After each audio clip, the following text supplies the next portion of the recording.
FTX founder Sam Bankman-Fried found guilty on all 7 criminal counts in the FTX fraud trial. He's facing more than 100 years in prison. The verdict coming in right before 8 p.m. Eastern Time. And Kate Rooney was there in the room where it happened.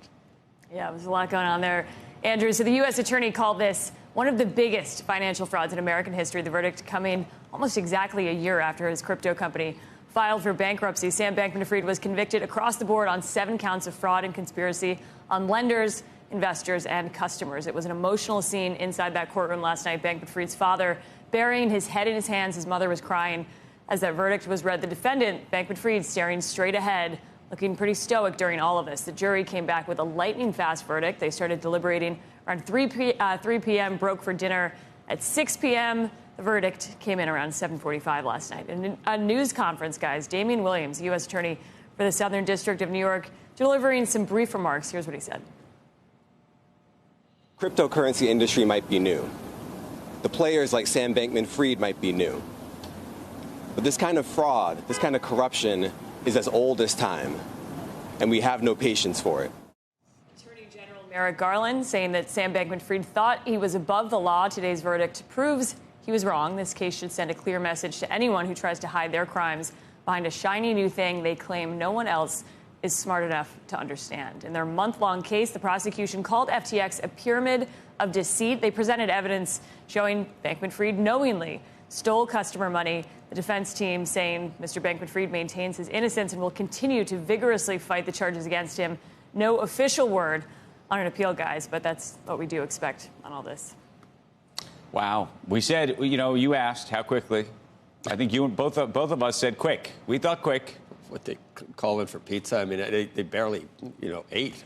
That was. Yeah, they took an hour. So that was 3 hours, including dinner. Including dinner. And dessert.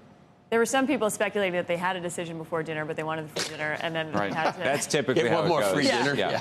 They did also get free Ubers home, but it was so fast. I mean, we were talking at 7:30 about.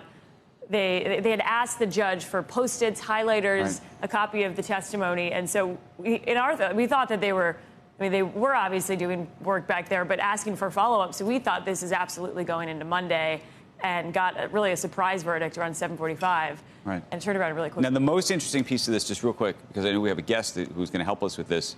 There's going to be the sentencing piece. Yep.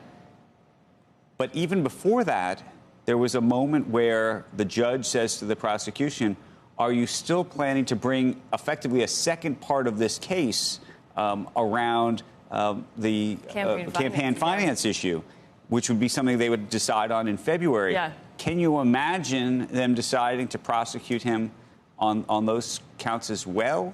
Do you say to yourself, he's already in prison for the rest of his life. We're good with that? So this was a month-long trial. They had mountains of evidence where they did talk at certain points about some of the campaign finance violations, and they brought it up in the context of him lying to investors. It's in February. That's kind of when they have to make the decision. But they've got him for at least decades if they want. Right. So I would think that they would probably say, let's move on. I did think it just might be fun to see all the people that benefited, because we've heard he gave it both parties, but right. I think that's not exactly. I think a lot of people are curious. I think one party got a lot. Oh, I think it was actually. I know, but you've heard that no one gave more money to elect Joe Biden than this guy, right? I have heard that argument made before, but I think that he was giving to all of these sides. Look, the whole thing is just a massive. My view of campaign finance is it's all one massive bribery scheme. So right. It's terrible. Well, no. Yeah, but lightning fast. I mean, it speaks to a lot of bribery schemes happening that we now know, and we care about some, we don't care about others.